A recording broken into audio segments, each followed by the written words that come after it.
Hello, everybody. Dear participants, have a warm welcome to our segment, Anqa Free Conference. My name is Cynthia Ho, and I'm the founder and general manager of Anqa Technology SAC. And before beginning, I would like to comment about who we are and what we do.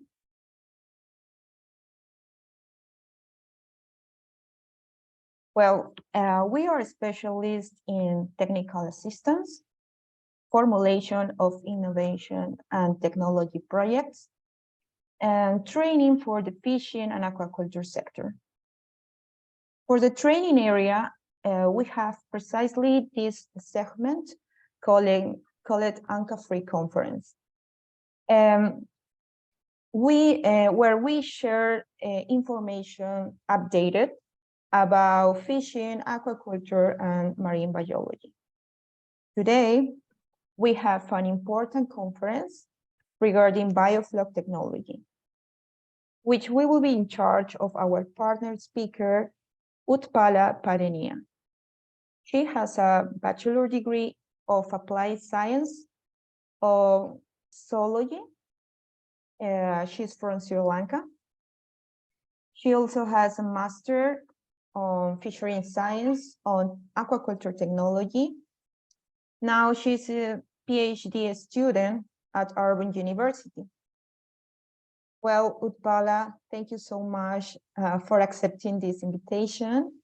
Well, you can start your conference.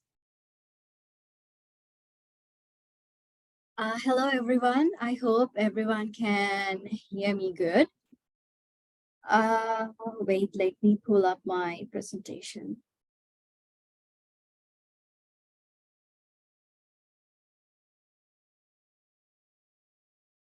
So, as my friend Cynthia told you guys about me, today I'm going to be talking about mainly the fundamentals in biofloc systems, the nutrition, health of the species grown in biofloc systems. So I have a relatively small experience in biofloc systems, as I've been doing research in biofloc systems for 2 years now. But I am working with some of the best people in this industry.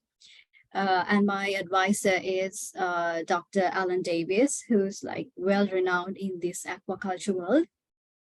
So I'm gaining knowledge day by day from him. So I think I would be able to educate the people here and would pass out the things that I know to you. So first, I will give you a brief introduction about me. I was born and raised in Sri Lanka, and I'm coming from a family of 4, my mom, dad, and my brother. And now I'm happily married, and I have a very supportive husband who sacrificed everything, his job and everything, and came with me here to support my journey in my higher studies. So I did my bachelor's in Sri Lanka, and I specialized, though I majored in zoology. And then at first, I didn't like very much about aquaculture. For me, it was like physical, so much physical. You have to have physical fitness to do aquaculture and stuff like that. You have to always be outside in the sun.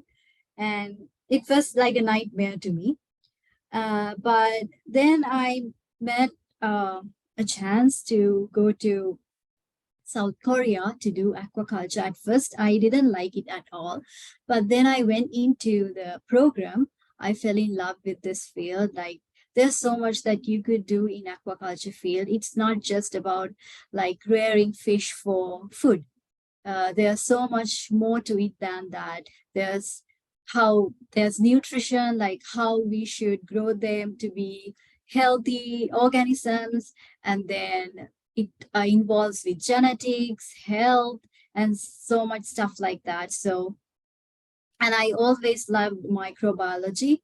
So I thought, why not combine microbiology and aquaculture together? So that's what I'm doing right now. And right now I'm a PhD student in Auburn University, which is like the #1 university in US for aquaculture.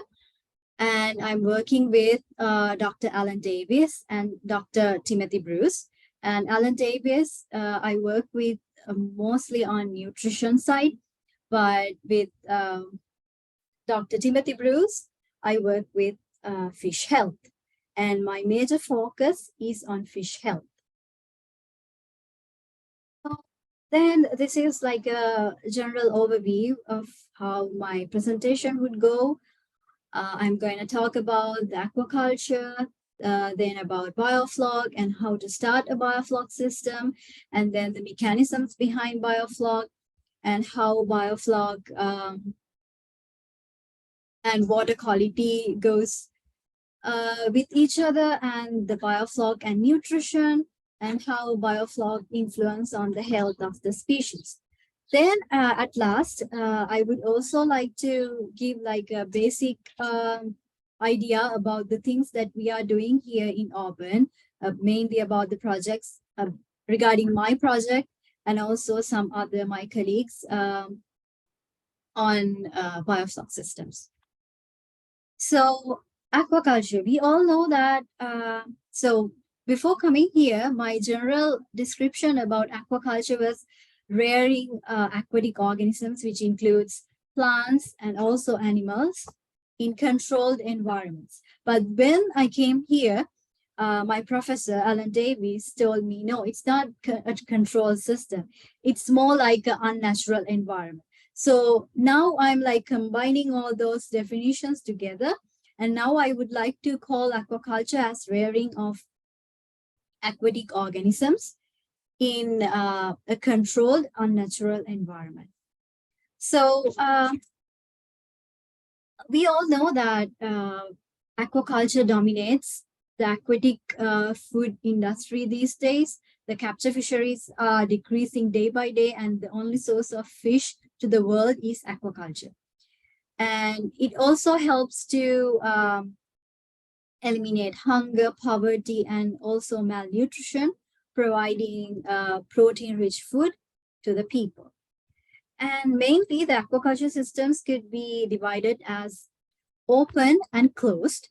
The open systems could be ponds and flow-through systems, and they are less expensive, but the prevalence of pathogens are high, and the environmental pollution is also high.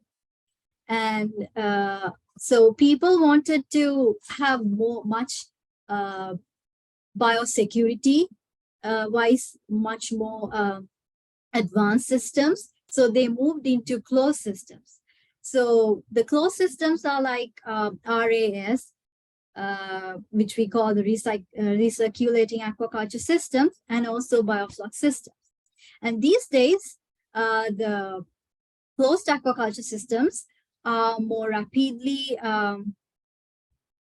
increasing in the world due to its biosecurity and also due to their environmental impact, because they are considered to be sustainable way of culturing aquatic organisms. And also there are advantages in marketing wise as well. And they use a much lower amount of water than the open systems. And also it has like decreased footprint, which is a major problem that we are having nowadays, considering the environmental pollution. And now, so my major topic today is about bioflocs. So what is biofloc? For me, it's an environmental friendly way of rearing aquatic organisms by recycling the nutrients and by using the minimum water exchanges or no water exchange throughout the period of time. And the primary goals of aquaculture is to make the or to rear the products, rear the organisms in a sustainable way. And this includes increasing the aquaculture products and decreasing water and land usage, and also to reduce the environmental pollution. And all these characteristics or all these primary goals are fulfilled by biofloc systems. So why not use biofloc systems to rear your fish? And these biofloc systems contain microbial communities, phytoplanktons, living and dead particulate organic matter. And these microbial communities could be pathogenic as well as beneficial. But a lot of researchers have hypothesized that the beneficial microorganisms which are in biofloc systems are much more than the pathogenic organisms, and they try to downregulate the pathogenic organisms in biofloc systems. And so, as always, I would like to tell more about this biofloc system. It has gained a significant attention in the aquaculture industry nowadays, and farmers and researchers are adopting these biofloc systems nowadays more onto rearing their organisms. And this is a graph that I found from this paper that I have mentioned below in this slide. It gives the number of countries that rear different kinds of fish in biofloc systems. There are like, we know that there are like more than 300 species of fish right now, but only a few number of species are more likely to be cultured in biofloc systems because of its nature, the nature of water, and according to the flocky's nature of water. And sometimes it could be harmful to most of the fish, like catfish. So these are the species that are currently rearing in the world using biofloc systems. And I also found out that the use of biofloc technology has increased about 20% during the past 5 years. And studies have shown that biofloc systems can significantly increase the productivity and profitability of the aquaculture operations. And the biofloc systems can be two types. They can be indoor and outdoor systems. And the best candidates so far for biofloc systems are tilapia and shrimp. And this is a small diagram that I made for my publication that I recently did on a review for the microbial interactions, growth, and health of aquatic species in biofloc systems. And for me, this is a very cool diagram. I don't know, maybe because I made it, but it gives a general overview of the advantages that are supplied by the biofloc systems, as well as it shows the basic mechanisms or the basic things that are happening in a biofloc system. Like it's more sustainable and it increases the immunity of aquatic species, and it has better water quality, and also it has probiotic effects from the microorganisms in biofloc. And we will talk about these advantages more as we go through the presentation. Sorry. So as I mentioned you guys earlier, I told that there are two systems, two types of biofloc systems. That one is outdoor systems and the other one is indoor systems. And outdoor systems could be ponds, tanks, or raceways. So this is the diagram. This small greenhouse is the one that I'm working, which I have my biofloc system, and this is my friend's biofloc system right outside mine. And this is a outdoor biofloc system.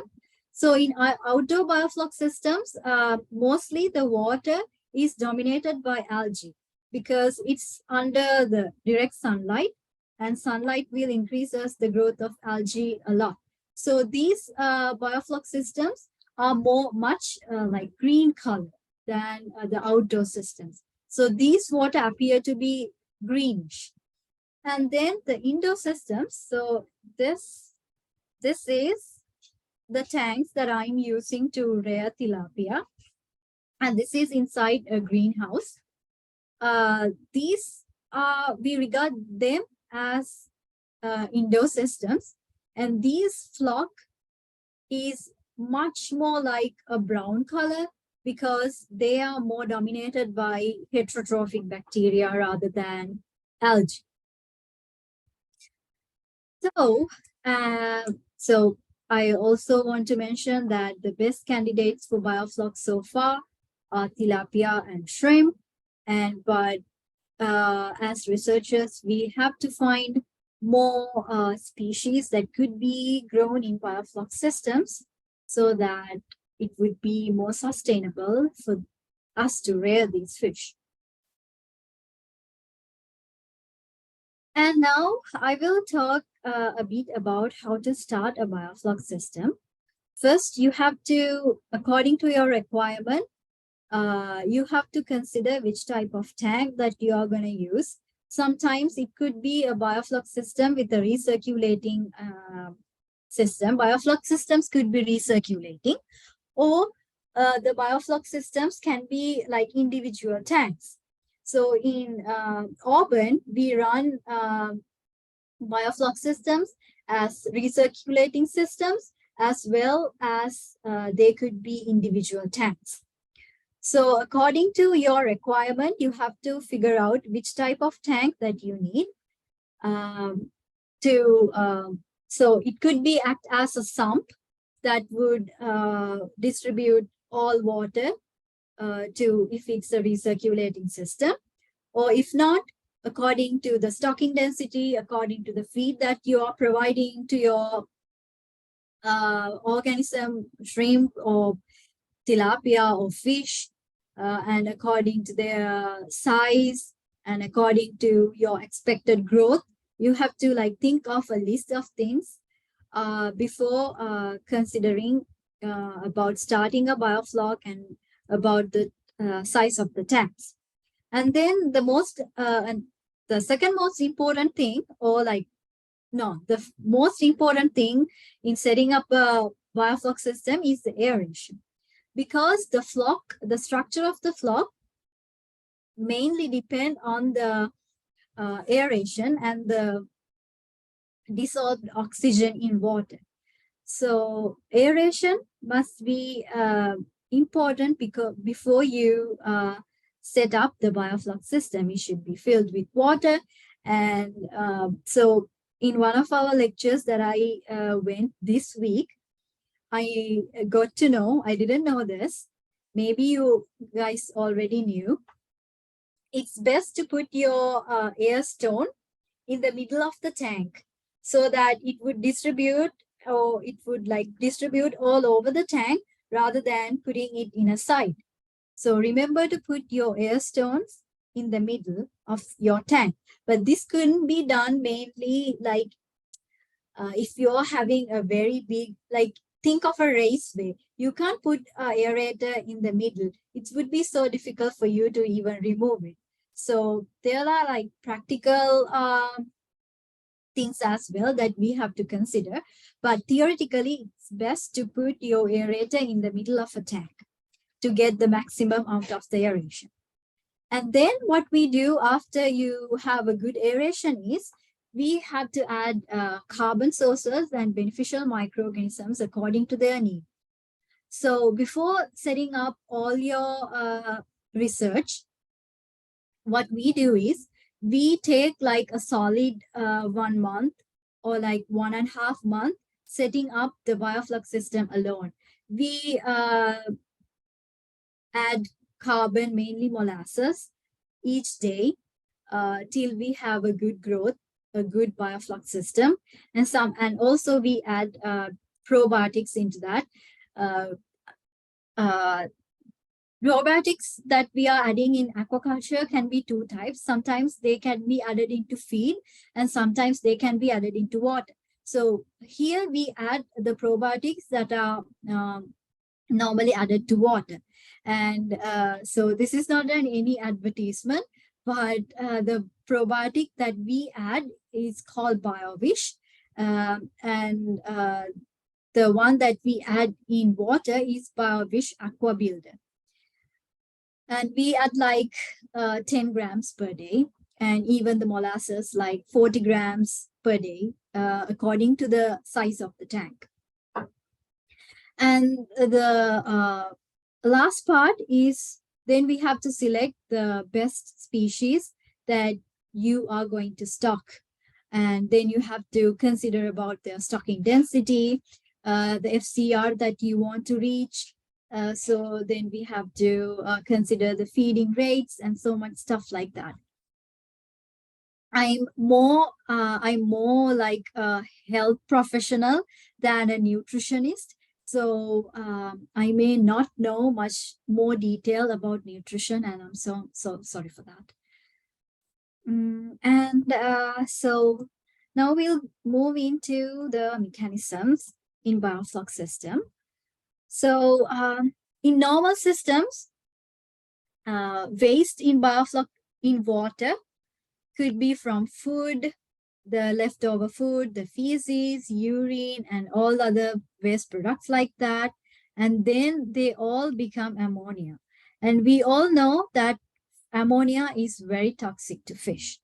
And the basic advantage that is supplied by this biofloc system is converting this ammonia into less toxic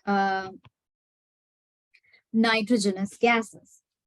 So ammonia from the bacterial colonies that are in biofloc systems, such as Pseudomonas, Nitrosomonas, Nitrobacter, all those nitrifying bacteria, make this ammonia into nitrites, into nitrate, and then into nitrogen gas.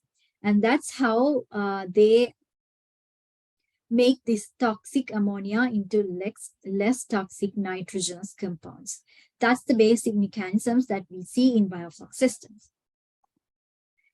And now here comes to a bit of a boring part of my lecture. It's more like a calculation to do the carbon-nitrogen ratio, because in biofloc system, this carbon-nitrogen ratio should be well known, and it is something that we pay much attention, and most spoken subject or an area in biofloc system. And this is also a small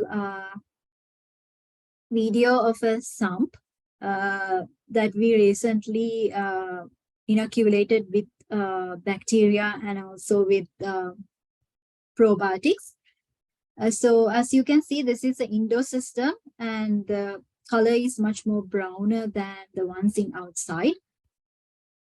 That is because it has a lot of heterotrophic bacteria. So, okay, we'll move on to the carbon-nitrogen ratio. The process of controlling the amount of nitrogen in water is considered as the carbon-nitrogen ratio.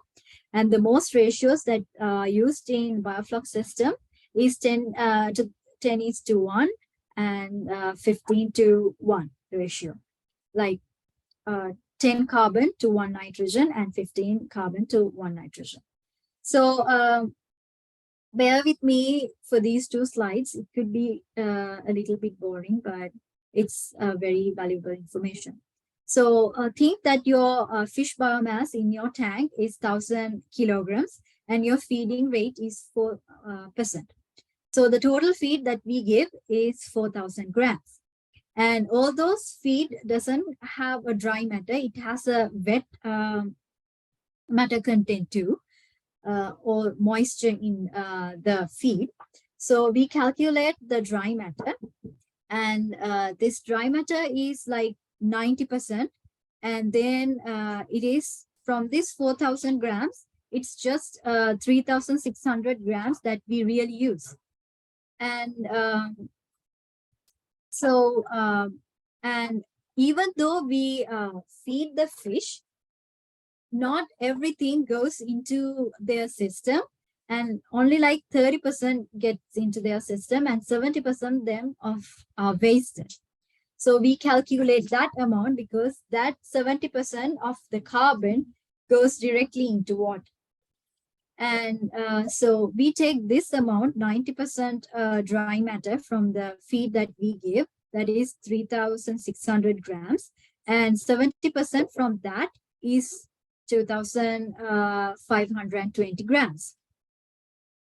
And then we have to calculate the amount of carbon in the feed. Usually it's given in your in the specifications in your feed, and think it is as like 50% of carbon is in the feed. So 50% from this amount is 1,260 grams. So keep it aside, and then we'll move on to the protein content of feed. That is also given in the feed bag or the specifications, and think it as 30%. There's 30% protein content. And then you have to multiply that 30% from the feed that is getting wasted. That is 756. And this protein contains like 16% of nitrogen in it, and 16% into this 756 grams is 120.96 grams. So this is the nitrogen that you have, and this is the carbon that you are adding into the water.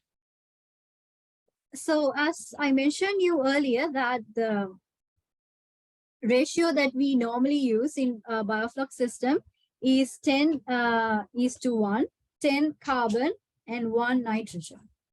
So the carbon that we actually need is 10 times the nitrogen amount that we have. So that is 1,200 or 9.6 grams. But we already add like 1,260 grams into the water. So there's no need of adding extra carbon if you're going with this ratio. But let's think that the ratio is 15:1. Then the carbon that we need to add is 1,814.4 grams. I got this value by calculating this value into 15. So then there's like a missing carbon amount, that is 554.4 grams. And these carbon that we have to add mechanically into the system so as to balance this carbon to nitrogen ratio in water.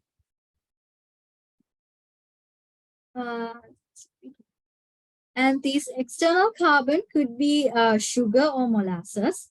And sugars normally contain 42% of carbon and molasses 22% of carbon. And if we are adding molasses, then as it contains only 22% of carbon, then I did this small calculation, and it's gonna be 2,520 grams. That much molasses we have to add in into the water in order to maintain that ratio. So okay, the worst part is over now. And so in biofloc systems, it is recommended to add feed that have a low protein content, because the protein content then automatically converts into nitrogen. And when the nitrogen percentages are very high in water, it will badly impact the water quality, mainly the water quality in biofloc systems. And as I mentioned in this slide, the organic carbon sources that we could add could be sugars, alcohol, starch, and here in Auburn, we mainly add molasses. And that can manipulate the carbon-nitrogen ratio, and it favors the growth of heterotrophic bacteria, which is really good in controlling the toxic nitrogen in water, and is It also offers as an energy source for the microbial organisms. It can improve the concentration of microorganisms within the biofloc, and it is also considered that too much sugar could, if we add too much sugar, it will increase the bacterial growth and deplete the oxygen too. So we have to make sure that we are adding the right amount of sugar or carbon or molasses, whatever that we are adding is in the right amount. And this is also a individual tank which contain biofloc water, and we are rearing shrimp in these systems. And another main thing, considering not only about biofloc, about everything in aquaculture is this stocking density. It's one of the most crucial aspects, and mainly farmers and try to increase their stocking density because it will greatly increase their production, but it requires more feed input, and this could impair the water quality. So we should be really strict about our stocking densities and how we are to stock our fish.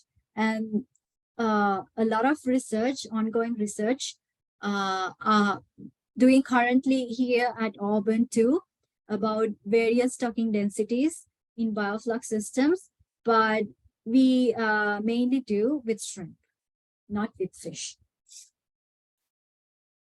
And another main advantage that is supplied by the biofloc systems is maintaining better water quality or maintaining a good ammonia concentration. These are done in 3 steps. First one is the algal uptake. The second one is the bacterial assimilation. And the other one is nitrification.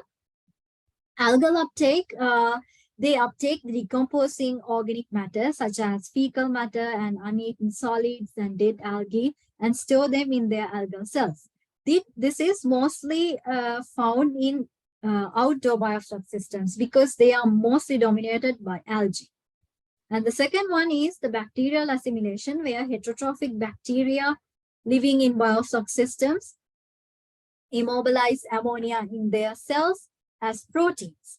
So this type of managing the water quality or managing ammonia, maintaining ammonia, is found in indoor systems because it's mostly dominated by heterotrophic bacteria.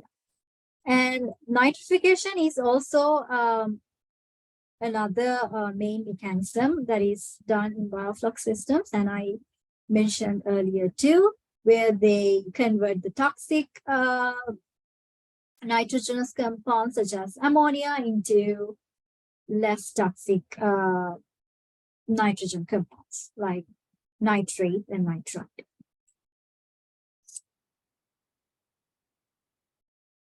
Then we'll move on to the bacterial communities living in biofloc systems. The most common bacterial genera that is found in biofloc systems is Proteobacteria. This Proteobacteria genus is found in almost all aquaculture water and also in biofloc systems. Apart from that, Bacteroidetes, Actinobacteria, Cyanobacteria, and various other bacterial genera are found in biofloc systems. And I have also done a part of my project is to found the bacterial communities growing in biofloc systems, and I will explain those things later in my presentation. And for this formation of microbial mass, it's a very complex process. It involves physical, chemical, biological, many processes, and it involves the process of gravity, electrostatic repulsion forces, microbial cell bonding, and also inorganic ions stimulate the formation of stable flocks. So a lot of processes involved in making this microbial communities more dominant in biofloc systems. And the organic carbon sources also, like I mentioned, like molasses and sugars, also helps in making this microbial communities more rich. Then we'll talk about the nutrition and biofloc. Do you know what is the aquaculture industry? The most of the costly part of the aquaculture industry is for feed. So feed is, I told you, feed is typically one of the largest costs in aquaculture. And proper management of feed can decrease the production costs for about 15 to 20%. And it is so important to implement effective feed management techniques to enhance the aquacultural production and also to decrease the negative effects in not only in biofloc systems, in aquaculture as a whole. So these microbial communities and biofloc systems will influence the growth and nutrition of species rearing in biofloc systems. And the nutritional value of biofloc can depend on the animal's preferences, their ability to ingest and digest the microbial proteins, and density of biofloc. And the most important nutritional component that you could find in biofloc systems is proteins, and it is derived from the bacterial biomass. And people have actually done research on these microbial proteins and how this will impact on their growth. And I will talk about that in the next slide. And also it improves growth performance from the extracellular enzymes produced by microorganisms. And they have found this cool chemical that is, or the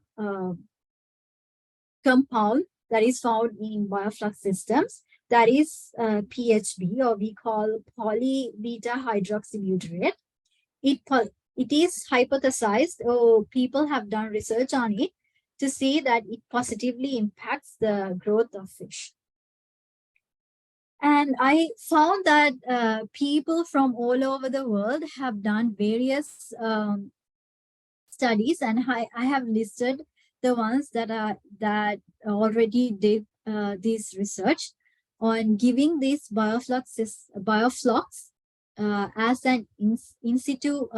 They grew biofloc in situ and gave the fish these biofloc as feed, and they regulated their growth, their survival, and things like that. And they have these biofloc have improved their FCR, the growth rate, and also the survival, and have decreased the production cost greatly because the cost for other feed is getting decreased, as biofloc is considered to be a feed when rearing these organisms. And both shrimp and tilapia were able to take up these biofloc, and this could be a good way of adding proteins. So as nowadays researchers or like fish nutritionists are finding more ways to lower the fish meal in diet and finding other ways to add proteins into the diet. So this is a good way to add proteins for the fish as feed. And so this indicates that the biofloc technology can be applicable in both freshwater and seawater systems. And the potential feed gain of the application of biofloc technology is estimated to be in 10 to 20%. And with this, the production costs are declining considerably. And The next part, which I know a bit more than nutrition, that's the health part. How these microbial interactions will increase the health of the aquatic species that we are growing in biofloc systems. So we know for a disease to occur, there should be three components. We call that the disease triad, that is the host, pathogen, and the environment. I believe that environment play an important role in causing a disease to an organism. So even if we think about us, if we are if we are in a good, healthy environment, the probability of us getting sick is much more lower than if we compare to living in a very unhealthy, very stressful environment. So that applies to fish as well. The main thing that biofloc systems do is reducing the stress in fish. That is by maintaining good water quality conditions. So they are living happily in that environment with less stress. So that is the first step that biofloc systems do in order to prevent diseases. And also researchers have found out that these biofloc bacteria can be probiotics and prebiotics. So that will increase the health of organisms as well. And also they will produce enzymes, which is important for their innate immunity. And I guess most of the people here know that fish, the only defense mechanisms that they have is this innate immunity, where they get, it's like the first line of defense that they have. So this innate immunity is improved by the enzymes produced in biofloc systems, such as prophenol oxidase and superoxide dismutase.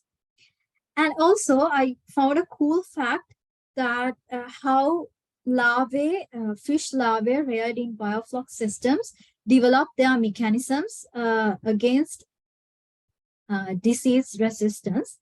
That can be two types. One is if the broodstock is exposed to microbes in biofloc, they will produce more immune factors and they will transfer that into their offsprings. And the other one is when they consume microbial flocks, they will activate the non-specific immunity of aquatic species, and thereby they can develop the resistance. So that is a very cool thing that I got to know when I did my review on the biofloc systems. And now I would like to tell some things or the projects that we do here in Auburn. This is our wet lab.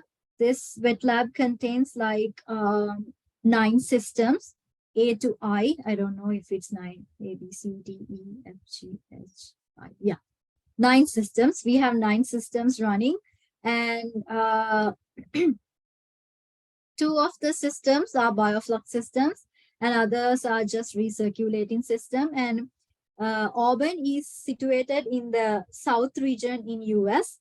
So the southernmost part, they mostly culture or rear catfish. And that is the main fish that is produced in the southern region, mainly in Mississippi, Auburn, and Arkansas. So catfish is not a good candidate for biofloc systems. So we are not yet doing research on catfish and biofloc systems. What we do is tilapia and shrimp. And this, I think you can see this. These are some tanks that have biofloc systems. And in this wet lab, we rear shrimp. And my system is a bit further from this wet lab. It is in a greenhouse. And we rear tilapia there. And now I will I would give like a brief summary of a recently done project by my friend Srijan. He's my colleague doing he's also a PhD student. He's much focused on biofloc, nutrition, and shrimp. And so he did a 6-week trial in the EW Shell Fishery Station. That is the station that we are in. And he tested PLs, that means post larvae, with new genetic strain, and they were homegrown shrimp, and they were raised in biofloc systems, and 24 tanks were used as a recirculating system in a common biofloc. And these were his tanks. And so his major objective was to find out the feeding rate, or the best feeding rate to feed shrimp reared in biofloc systems. So his treatments are these. So he took the standard feeding rate, and I have given here the equation how to calculate the standard feeding rate. I don't know what is happening. Sorry. And from this standard feeding rate, in some tanks, he overfed the fish, and in some tanks, he reduced the feed, like from the standard feeding rate, like 64%, 80%, 96%, up to 156%. And from the results, he found out that the treatment, which contains 144% of the FCR, had the highest final biomass and the final weight, and also the highest weight gain and weight gain per week. And the lowest one was found from the treatment which he underfed the shrimp. And now I'll move on to my project, one of my projects that I did last summer and fall. This is the system that I used. And sorry, I forgot to mention in the presentation before. We use these settling cones because biofloc systems tend to produce a lot of solids, and these solids can be very sometimes they could be very harmful to the fish rearing in the in water in these biofloc systems, because these solids could trap in their gills and their breathing could get difficult, and they would feel sick, and things like that will happen. So what we do is we have this settling cone where we always pump water from the main tank to this settling cone and allow the excess solids to get settled in this bottom, and then we pump the water. This is a better diagram. This clear water is again not pumped through gravity. It will fall into the tank again. It's like a recirculating system between this tank and this settling cone. And we, according to our feeding rate, so the previous one that I did in last year, we heavily fed the fish because they were so big, and we had to collect the solids every week. But then this winter, I did a trial on the same system with much smaller fish, and we give less amount of feed. So we collected solids like once a month. So we open the valve here, and then we collect the excess solids. And my friend, me and one of my friends do this project. I do health and she do the nutrition stuff. So she's mainly concerned about the growth and the survival, and also this solid management. So we collect these solids and then she dry the solids, and then later on we combine the solids per treatment and we do approximate analysis on them. And I don't think there have been previous studies regarding this solid collections in biofloc systems. We are also still developing this process on how to collect solids, and we don't have a definite. Actually, we are the ones who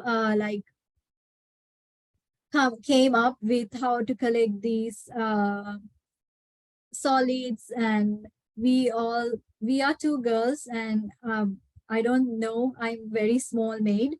I'm not like 5 feet even. I think I'm like 5 feet tall, and we carried all these cones, and it was a heavy couple of days, but we did all these, and at the end it was we got good results.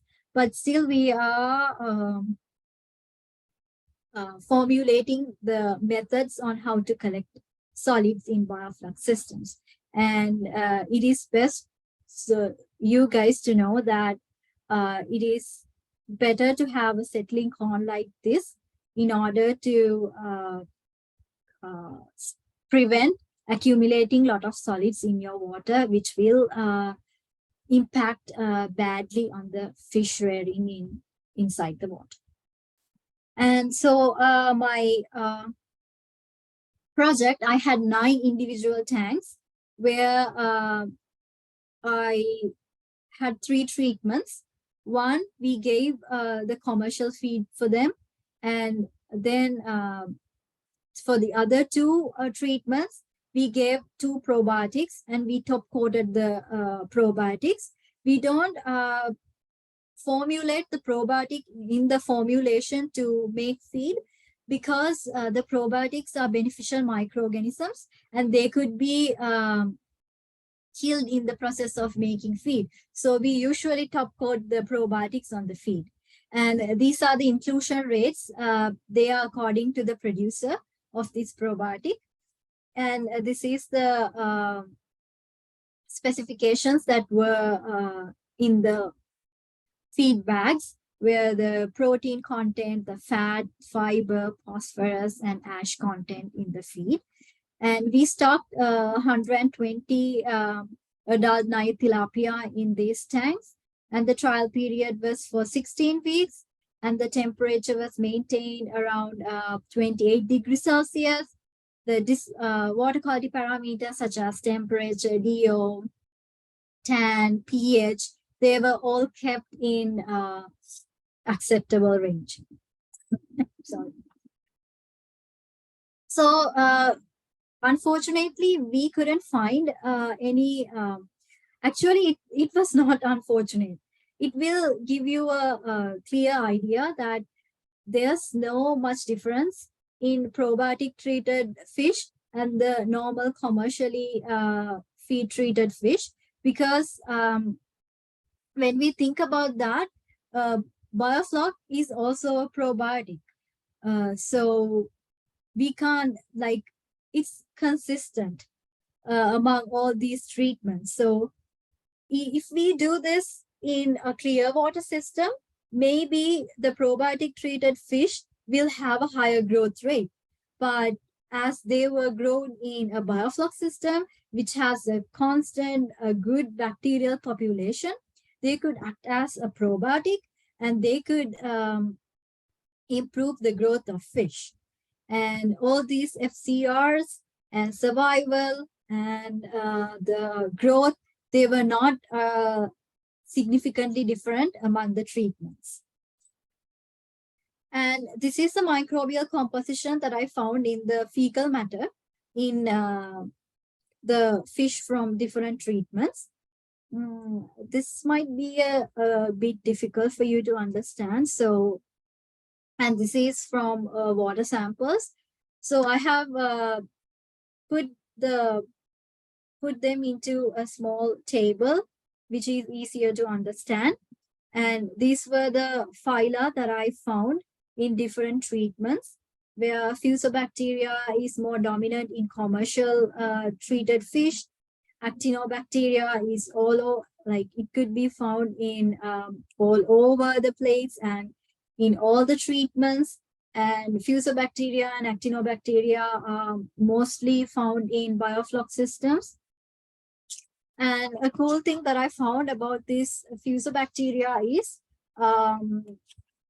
this bacteria, the phylum, the fusobacteria contains cetobacteria, which is an obligate gut associate, and it will influence the fish health by producing vitamin B12.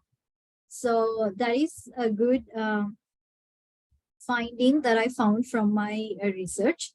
And these actinobacteria can act as antibiotics and also will help in increasing or promoting their health and also the survival.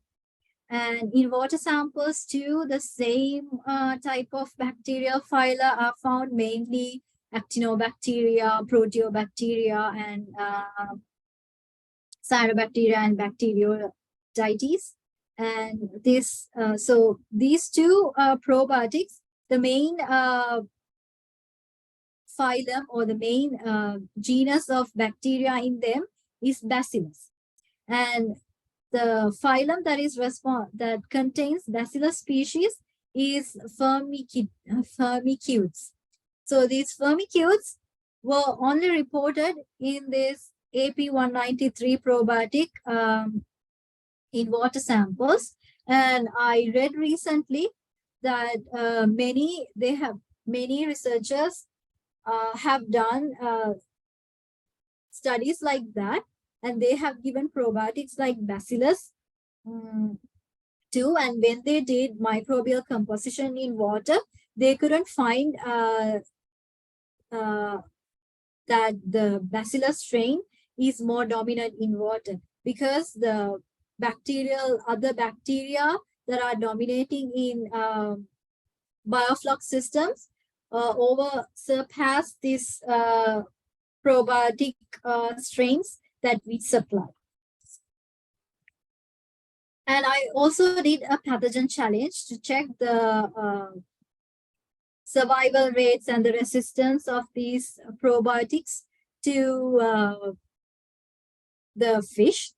And the main disease of tilapia nowadays is streptococcosis. So I injected them with Streptococcus ineae bacteria that was done in as intraperitoneal injections. And I had 4 tanks, and this was like a communal challenge where each tank contains 20 fish from all the 3 treatments. And then I tagged them to identify the which fish is this through elastomer tags. And I did 2 challenges, low dose and high dose challenge, sorry. And you could see the doses in this table right at the top. And the cumulative percent mortalities at the end of the challenge was calculated. And then the pathogen was re-isolated. Then the immune gene expressions was calculated, and also the lysozyme activities was measured. And this is the graph of the low dose challenge and the high dose challenge. In both low dose and high dose challenge, I saw the same trend where the probiotic treated fish had lower mortalities than the commercially treated fish, commercial feed treated fish. So I came to a conclusion that the probiotics, when added to biofloc systems, will increase the survival of fish when introduced to a disease. And then about the gene expression, I did on 4 genes. I did on 4 genes for pro-inflammatory cytokines, IL-1 beta, IL-6, IL-8, and TNF-alpha. All those 4 genes involves in bringing out the immune responses in tilapia, mainly in tilapia. And they were not much significant before the challenge. That could be easily explained that biofloc system, the bacteria in them is consistent in all these 3 treatments, and they would impact them equally. And so no significant differences were found before the challenge. But after the challenge, in low dose one, in BioVish or the probiotic treated fish, the expression of 1 gene was upregulated. And in the other challenge 2 genes was upregulated in the probiotic treated fish. So these results will correspond to my the mortalities that I gained from my challenge, where because of this upregulation of the immune genes, that will be the reason, or that would be the reason for having much more healthier fish in the probiotic treated fish than the commercial diet treated fish. So I have so far published 2 publications with my as the first author. The first, the one in your right hand side, is the one that I did in my master's. It's about probiotic treatment to enhance the pre-feeding larval development and early survival in zebrafish. And this one is the recently done one.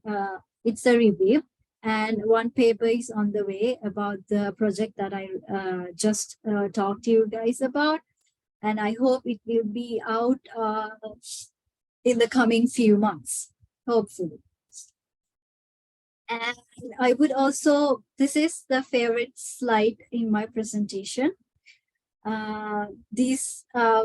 Maybe people will call us nerds, but along this journey, I have met so much nice people who supported me a lot. My parents, my husband, and then all my friends in Korea. And this is Cynthia. That's where I met her. And this is the professor that helped me a lot in my aquaculture journey. And this is my friend Harley. She's like my best friend that I found in Korea.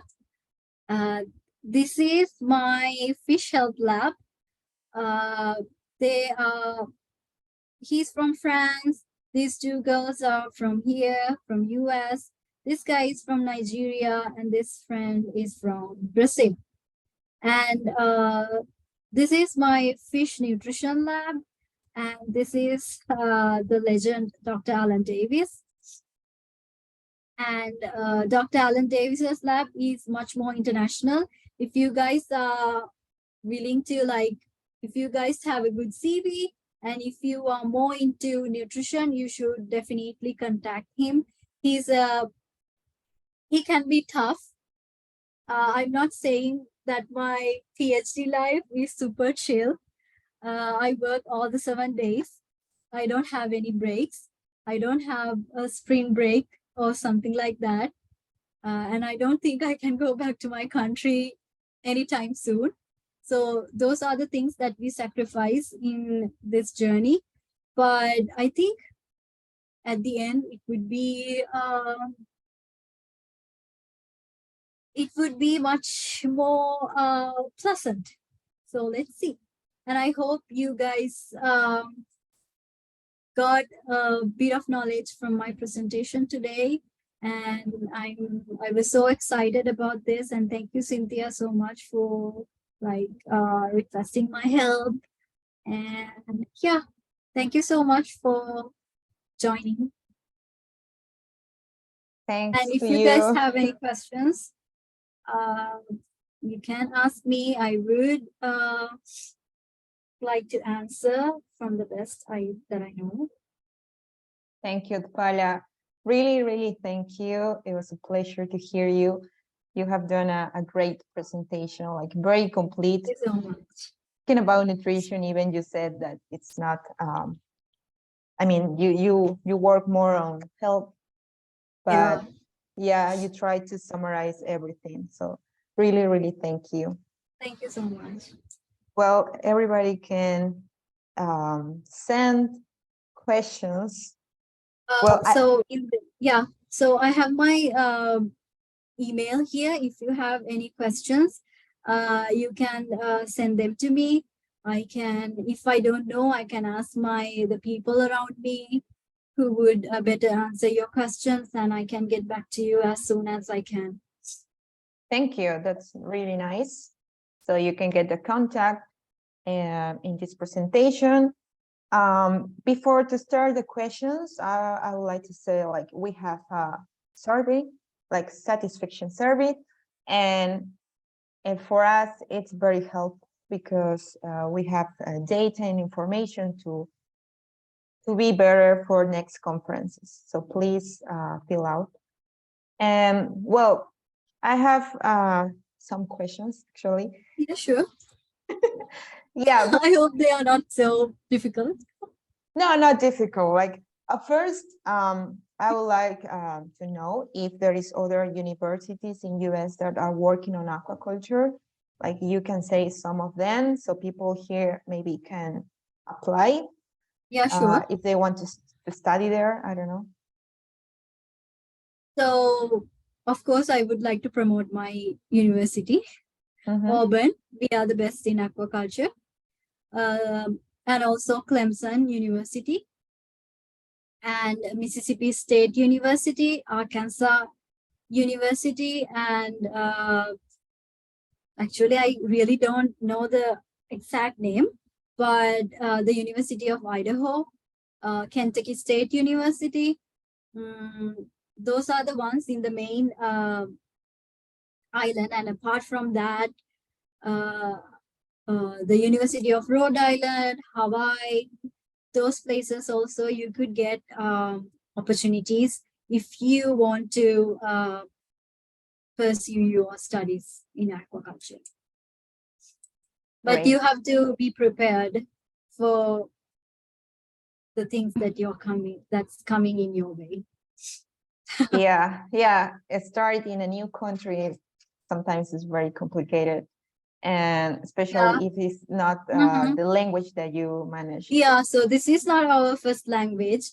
We have to get adapted for that, and sometimes it could be a hassle to like speak every day in English. Yeah, then you start thinking in English also. Yeah, always thinking in English. Yeah. Okay. That is the first cultural shock that you would experience. And they are so like hardworking, and you can't, I don't know, maybe this is only about my university, but here it is so, my department is so hardworking. We don't have, like, we have to be on call all the time. And my lab, we do diagnostics as well. So like, it's like a fish hospital, I could say. So all the diseased fish, they take it to our lab, and we have to like perform diagnostics on them. We have to test which disease that they have. So we have to be like on call all the time. If they bring fish, we have to like obviously go. If it's like a weekend, it doesn't matter. So I see. Or you work hard. Yeah. Okay. It can be stressful, but you have to have a good support system, like friends. Yeah. Fighting. Yeah, fighting. Well, I have another question. So here in Peru, for example, we are starting with the culture of marine fish or marine species, and but we haven't done yet like with biofloc system. Do you think it's possible? I mean, to use biofloc? Yeah, I think it's possible. Like some fish, like tilapia is a very hardy fish. It is so strong, like not like some other species. So you have to like better understand your species that you are working with. If they are not raised in like a turbid water conditions, maybe it will not be much effective to rear some species. But if they are strong enough and if they are able to like withstand those the turbidness, the suspended solids in water, maybe you could apply biofloc in various other species. And it should be like people should be researching on other species as well. It should not be constrained only to tilapia and shrimp. Okay. Okay, let's see if there is other questions. I think we have shy people in the room. If you are shy, please send a message or like mail me. I could help you. Hello, Uthpala. I Hello. want to thank you for the great presentation. You have a lot of Thank you so information, much. good information, really. And I have a question, a technical question.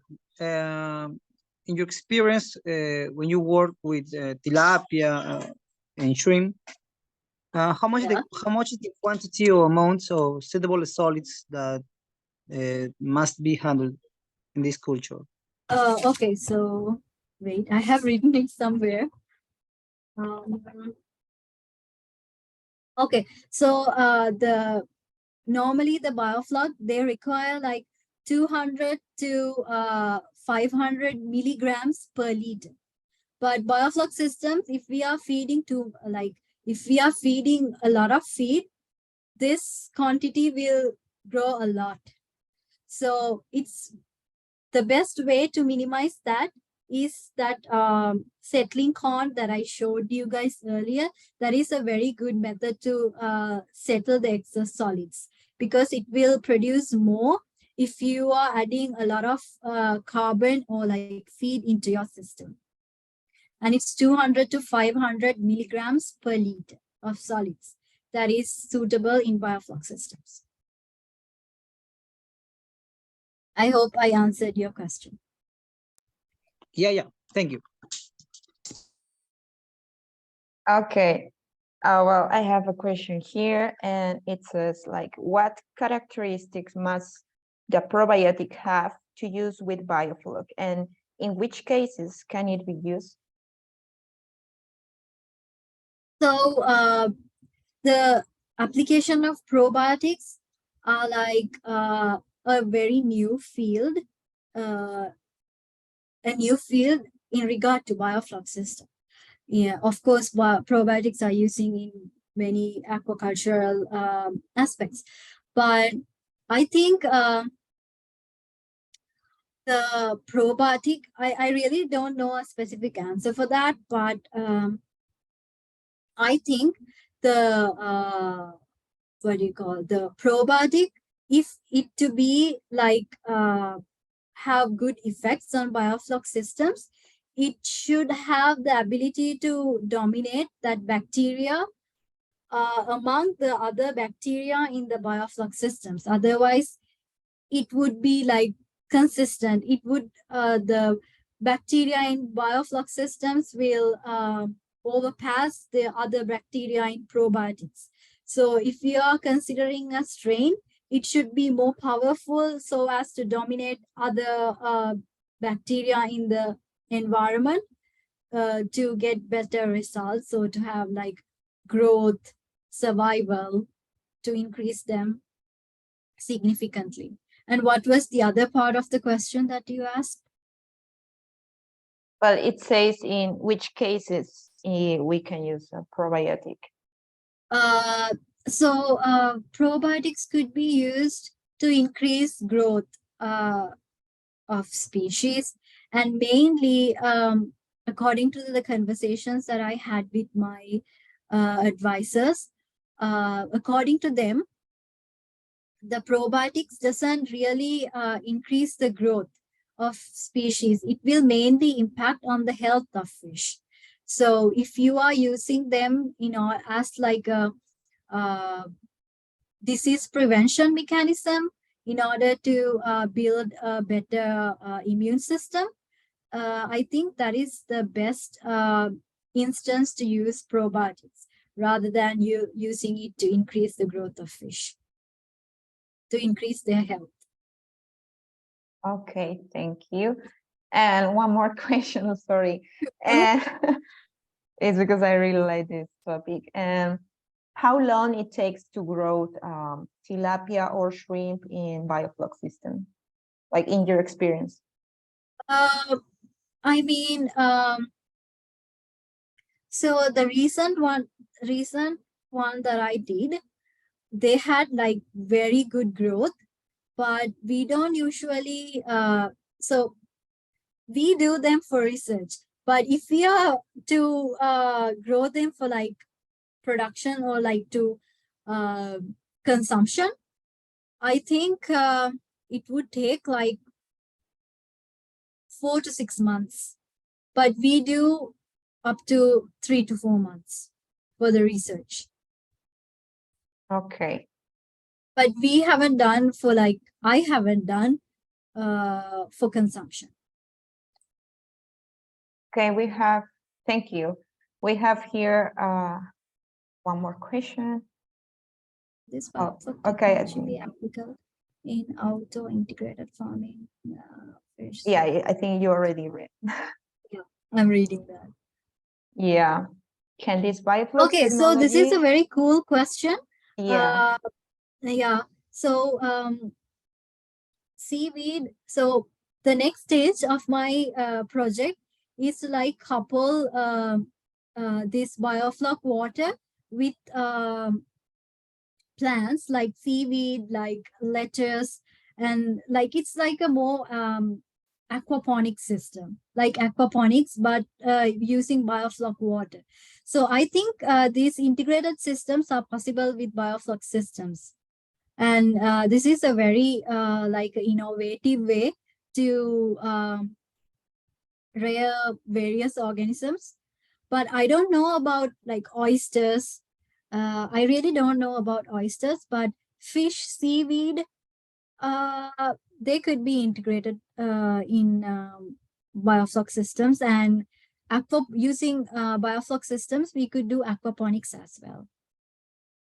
Yeah, I also heard the same thing. Like it's Yeah, this kind of studies are growing about like yeah, in biofloc. Yeah, yes. oyster, I really don't know also. Okay, here I have, okay. There's another question, right? In your work experience, have you carried out any research on microbiome association? Sorry, I'm reading it out loud. Don't worry. So I will read for everybody. It says Okay. like, in your work experience, have you carried out any research on the microbiome associated with biofloc with genomic tools? And if so, what has been the most relevant thing about it? Okay, so for the past project that I did microbiome work, but I sent those samples to a sequencing company. So I didn't do anything. Even the gene extraction, which is so basic, I didn't do anything. But this time, we have an in-house sequencing machine now, and we are using a technology called nanopore. And it is so much more advanced than the Illumina. I don't know if you guys really know, even I learned this recently. So it is much more advanced than Illumina sequencing and all the other stuff. So I will gain more experience on this in the coming few months. And I'm going to extract DNA and do all my sequencing using the nanopore technology. Okay. Great. Yeah. Yes, I think the same nanopore is a very interesting technology. Okay, it I have says conducted already the Yeah. study on this integrated farming. conducted already the study on this integrated farming. And I want you to follow up with biofloc system and analysis of TSS and TDS and ammonia components. Like, Yeah, I think that is a very like a good research topic, because if you can we share also, I think you can share here maybe the link of your study to your study. and So, read it. yeah, and using biofloc systems and doing the same thing that you did is a better way to compare which systems are most reliable in integrated farming. I think that is a very cool idea. You can carry it out and let us know too how it goes. Yes. Well, Uthpala, thank you so much for your time. I know you're busy all the It's time. okay. It's a Friday today, so Oh yeah, it's Friday. yeah. Yeah. And you know, like everybody can type in the survey if you want to know more about biofloc with Uthpala. We can open a course like more complete with more time. You know, she can explain more details about biofloc system, especially on health, maybe. So if you're interested, you can send us a message and or follow our social media networks. And we are also trying to offer this kind of information for free. Anyway, if you want a certificate, you can pay like 20 sols or $5 and you can get it. Well, thank you again, Uthpala. Thank you so we are much very for happy to have you here. Yeah. Okay. Yeah, people See is you around. it Good hurts. night, everyone. Yeah, please, I would like to have a picture with everybody. I don't know if you Okay. can. Yeah, can you stop sharing, please? Oh, sure. Yeah, if you can open your camera to take a picture. Please. Okay, thank you, Sabina. Claudia. Let's see if there's a deeper hi. Okay, let's take a picture. A fish. Okay. Thank you again. And well, I want to present the next conference. In the next week, we have a conference. Well, this is related to Amazon fish. It's going to be in Spanish. And we are trying to do it in Spanish and English, but this time it's in Spanish. And this is speaker Jules Arevalo, which is from Peru. And we will offer a free certificate for people who are attending the conference the next week. Or you can follow us in Facebook, Instagram, and you can find this video of this conference for free in our YouTube channel, Anqa Technology. Okay, so let's say goodbye, and I hope to see you soon in another course. Okay, bye-bye. Bye-bye. Good night. Night.